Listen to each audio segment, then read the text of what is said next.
Hoje nós vamos falar sobre a cavidade pélvica, né? Que é a cavidade que está alojada no interior do osso coxal. Mas quando a gente fala de cavidade pélvica, nós temos que lembrar que essa cavidade pélvica, a sua parede é formada tanto por parte óssea, por ligamentos e por músculos, né? Então aqui nós estamos observando uma lâmina fibrosa. Ó. Essa lâmina fibrosa, ela forma a parede lateral da pelve. Quem lembra o nome dessa lâmina fibrosa? Que é uma lâmina que vai daqui, olha. Ó. Ligamento da pelve. Ligamento da pelve, não? Sim.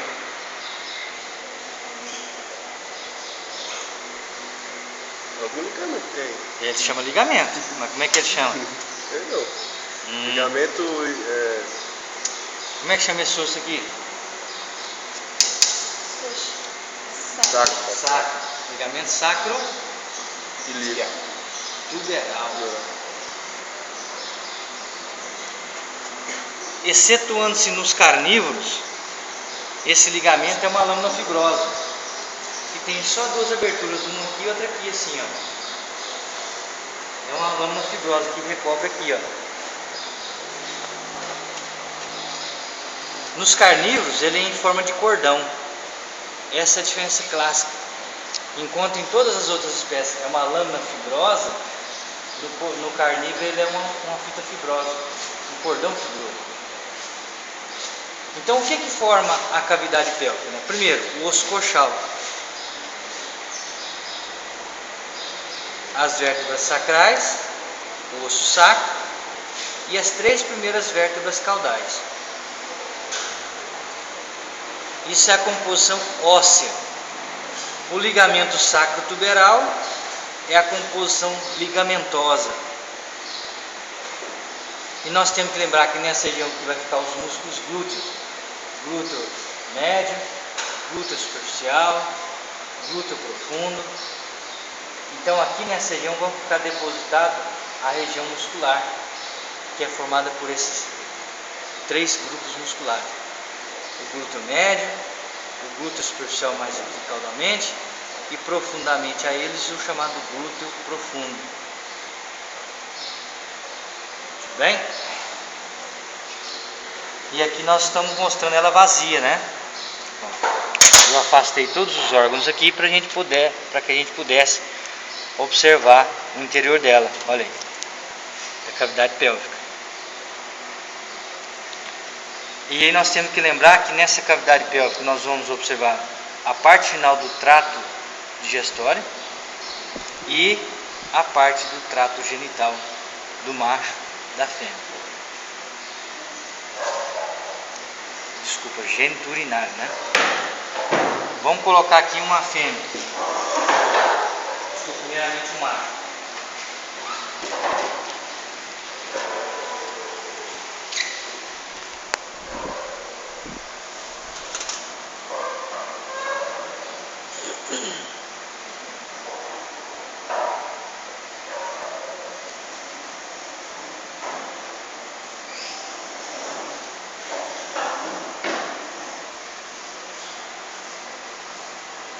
A primeira estrutura que nós vamos observar chegando aqui na cavidade pélvica é esse canal aqui, ó. O canal que vem lá do rim. Como é que chama esse canal? Ureter. Outro canal também que chega no macho na cavidade pélvica é esse canal aqui, ó. Como é que chama ele?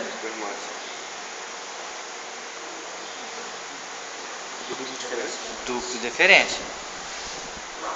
Certo? Então aqui nós estamos percebendo, ó, no iniciozinho da cavidade pélvica, a bexiga urinária, né? Aqui chegando o ureter na bexiga urinária e aqui chegando o ducto deferente nesse canal aqui, olha. Como é que chama esse canal? Curto.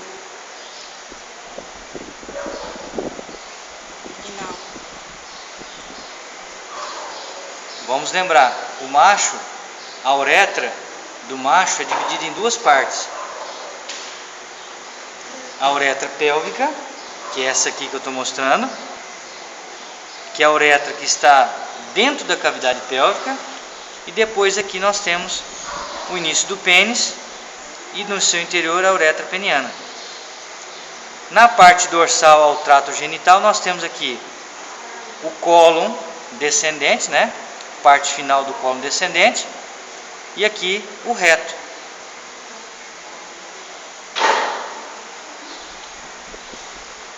Então, repetindo, olha: ureter, ducto deferente, vesícula urinária ou bexiga urinária, a uretra pélvica, e dorsal a esses órgãos a parte final do cólon descendente e o reto do animal. Lembrando que no caso aqui, como é um cão que eu estou mostrando, a única glândula genital acessória que nós vamos observar no cão é a glândula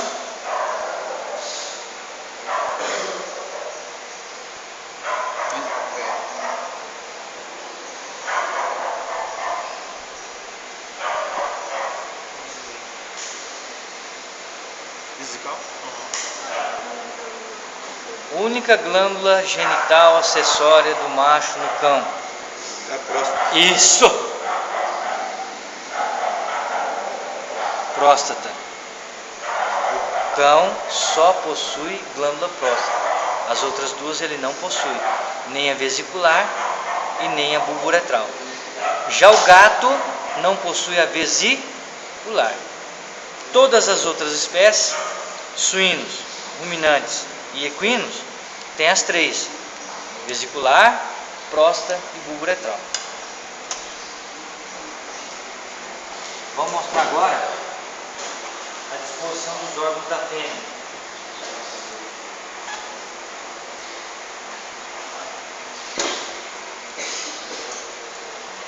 Maria, cadê o uniforme? Tá vendo a Maria? Olha só, aqui nós também mostrando, olha, como é um animal ruminante. Lembra que a parte final do cólon do ruminante é chamado colo sigmoide. Então aqui, olha, aqui é o colo descendente. Quando nós temos a entrada da pelve, aí forma uma pequena curvatura que é o chamado colo sigmoide. Aqui o reto. O reto, né? Qual que é a diferença entre reto e colo? A partir do momento que tem essa dilatação, já passa a ser o reto do animal. Aqui o trato genital da fêmea, e possivelmente essa fêmea estava começando um processo de gestação. Olha como o corno uterino dela de um lado está menorzinho, ó. Olha o corno uterino. Do outro lado, esse corno uterino já está um pouco aumentado de tamanho. Olha o ovário dela. Olha a tuba uterina dela. E aqui, olha, o que interessante, gostei dessa peça. O que é essa estrutura aqui que eu estou segurando na mão? Ó, que vem aqui assim, ó.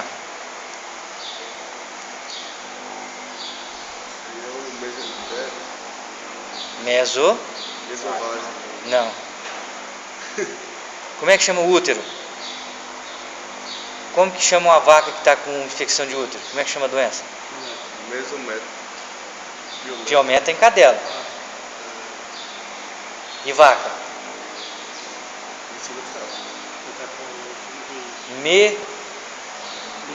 Metrite.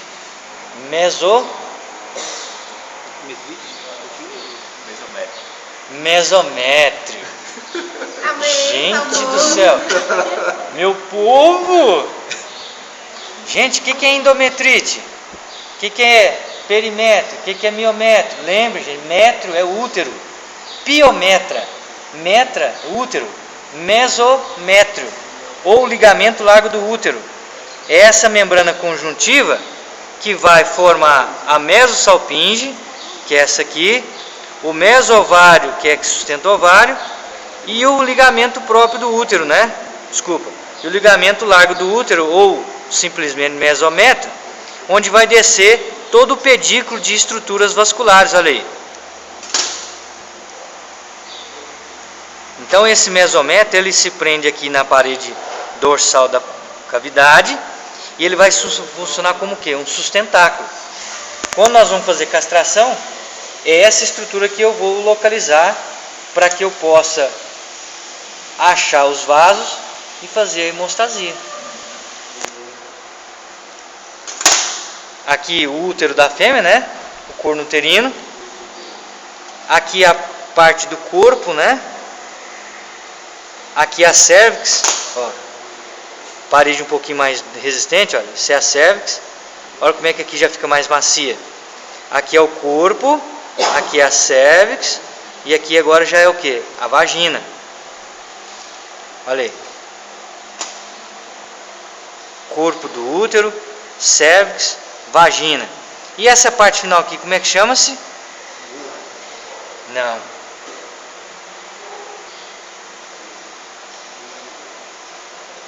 Vestíbulo da vagina. A vulva é só a prega externa.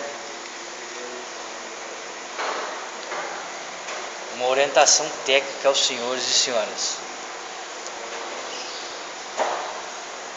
Anatomia do trato genital. Vocês estão bastante debilitados.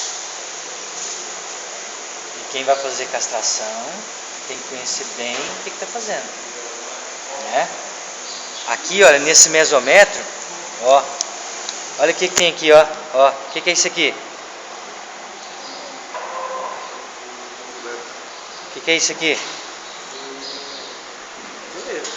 Né? Olha direitinho. Isso.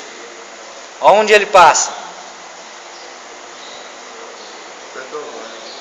Perto do ovário. Ele passa colado no mesométrio. Olha o mesométrio aqui. Aí o cidadão vem cá e faz isso aqui, ó. Amarra os dois juntos. E aí obstrui o ureter. O que vai acontecer? Uremia, infecção, morte. Porque o animal não consegue eliminar a urina.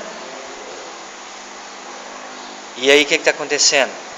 A urina está ficando retida no organismo, o organismo está absorvendo ureia, não está conseguindo eliminar a ureia, né? Está reabsorvendo a ureia da corrente sanguínea, não está conseguindo eliminar, está reabsorvendo, não elimina, vai intoxicando. Que órgão é esse aqui? Vesícula urinária. Que canalzinho é esse aqui? Uretra. Então verifique, pessoal, que a uretra, ela chega no final da vagina, início do vestíbulo da vagina. Então aqui, olha, corpo do útero, cérvix, aqui a vagina. Ó. Aqui vem a uretra da fêmea. Bem aqui nesse ponto tem um buraquinho. Como é que chama esse buraquinho aqui? Oi? Processo uretral não. Processo uretral no macho. No macho. Como é que chama esse orifício aqui por onde a gente tem que atravessar a pipeta para fazer coleta de urina? Que a gente coloca o espéculo lá na fêmea, abre a vagina, localiza um buraquinho lá no fundo lá assim e passa a sonda. Ósteo externo da uretra.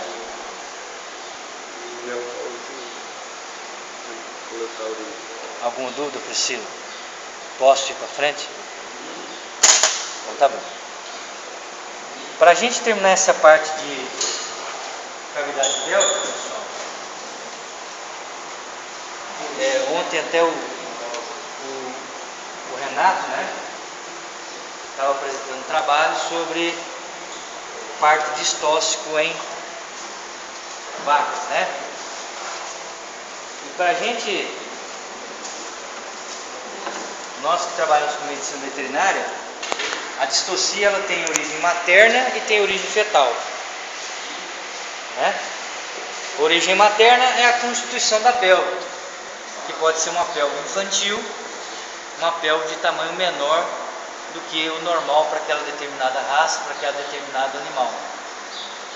E a origem fetal Além da constituição anatômica, né, também nós temos a parte hormonal, que pode atrapalhar na hora de contração muscular, tem a parte muscular que pode atrapalhar, a inércia uterina, lesão óssea, fratura óssea, tudo isso pode levar a um quadro de distocílio de origem materna.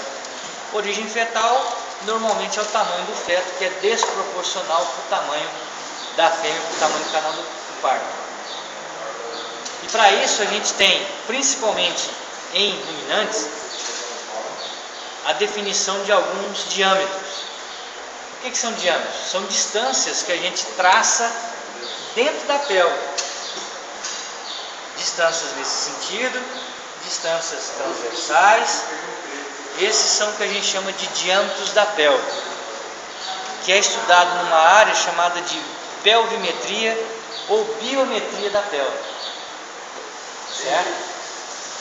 Isso já foi feito bastante em animais de grande porte, ruminantes principalmente, bovinos, já tem vários trabalhos nessa área. Em pequenos animais, nós fizemos uma monografia com a colega sobre biometria da pelve da cadela. Nós estamos continuando o trabalho para aumentar o número, aumentar a amostragem para a gente ter uma correlação mais detalhada, né? Infelizmente não tem relação entre tamanho do corpo e diâmetro da pelve. Não existe uma relação estatística que possa falar: a fêmea é grande, a pelve vai ter os seus diâmetros proporcionais. Isso não existe, infelizmente. Mas hoje, tá certo, com o advento, a maior utilização do ultrassom, nós podemos, tá certo, próximo à data provável do parto, passar o ultrassom e fazer alguma dessas medidas e fazer a medida do tamanho do feto, e em sequência a gente pode estabelecer um determinado protocolo. Esse protocolo, nós vamos ficar atentos a uma cesariana, nós vamos ficar tranquilo, essa cadela vai conseguir parir normalmente, certo? E para isso a gente estabelece alguns diâmetros. O primeiro diâmetro, um dos mais importantes, é aquele que vai daqui, olha, da borda cranial do pubis até o promontório sacral. O que é o promontório sacral? O promontório sacral é essa região de transição entre a lombar e a sacral. É a região ventral da coluna, que ela forma uma ligeira elevação, bem na transição da última vértebra lombar para a primeira vértebra sacral. Aqui forma uma elevação chamada de promontório sacral. Eu passo uma linha imaginária ligando esses dois pontos, e aí eu tenho o primeiro diâmetro importante, que é o chamado diâmetro verdadeiro conjugado. É um dos que nós mais utilizamos como medida padrão. Eu vou pegar aqui a borda cranial do pubis e vou levar uma linha reta até a altura mais alta da pelve, bem aqui, ó. Esse é o chamado diâmetro vertical. Então o diâmetro vertical vai da borda cranial do pubis até o ponto mais alto da cavidade da pelve. Aí vocês percebam que por esses dois diâmetros, ó, o verdadeiro e o vertical, forma-se uma angulosidade. Então um diâmetro está assim e o outro está aproximadamente aqui. Medindo essa angulosidade, você pode medir a inclinação da pelve. Isso vai ser importante na hora do parto, porque se a pelve estiver mais deitada ou mais em pé, isso pode atrapalhar o parto da fêmea. Se ela estiver mais deitada, o animal vai passar com mais facilidade. Se ele estiver mais inclinado para cima, ele vai fazer uma curva, né? Isso pode atrapalhar ele passar na hora que ele vai ser parido, né? Nós falamos então de dois diâmetros no sentido longitudinal. Agora vamos falar de 5 diâmetros no sentido transversal. O primeiro deles, aqui, ó, nós temos aqui o sacro de um lado e o sacro do outro lado. Aqui é a sua articulação com o osso coxal. Nessa região aqui eu passo uma linha daqui para cá. é o primeiro diâmetro transversal. Então, o primeiro diâmetro transversal, Sem cair. eu vou ligar as duas articulações sacro ilíacas, de um lado e do outro. Aqui nessa região também, se você lembrar da anatomia, tem uma área rugosa aqui, ó, chamada de tubérculo do músculo psoas menor. Aqui eu também passo uma linha imaginária de um lado para o outro. É o segundo diâmetro transversal. E aqui tem uma área pontiaguda, ó, chama eminência iliocúbica. Eu também passo uma outra linha imaginária aqui. Então vocês percebam que na entrada cranial da pelve, eu passo 3 linhas imaginárias. Para quê? Para me delimitar a abertura da pelve, para saber essa distância e, em contrapartida, para mim poder fazer a distância transversal do feto, o diâmetro transversal do feto. Aqui é a espinha isquiática, desculpa, espinha ilíaca. Aqui eu também passo uma outra linha imaginária, de um lado para o outro. E aqui também no túber isquiático, eu também passo uma outra linha imaginária. Tudo bem? Dessa forma eu delimito a distância na parte média e a distância na parte caudal.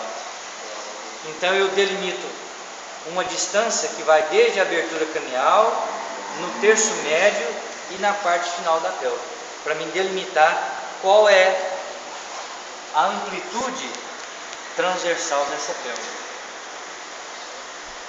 Com isso eu tenho condições, né, de poder estabelecer ou de dar um possível diagnóstico, se vai ser preciso fazer gestação, cesariana, ou se essa fêmea vai ter capacidade por si só de parir sozinha.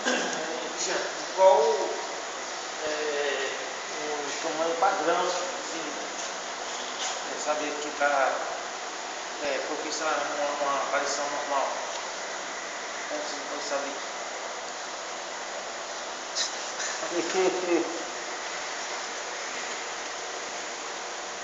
Você olha antes e observa a evolução, então está aqui lá.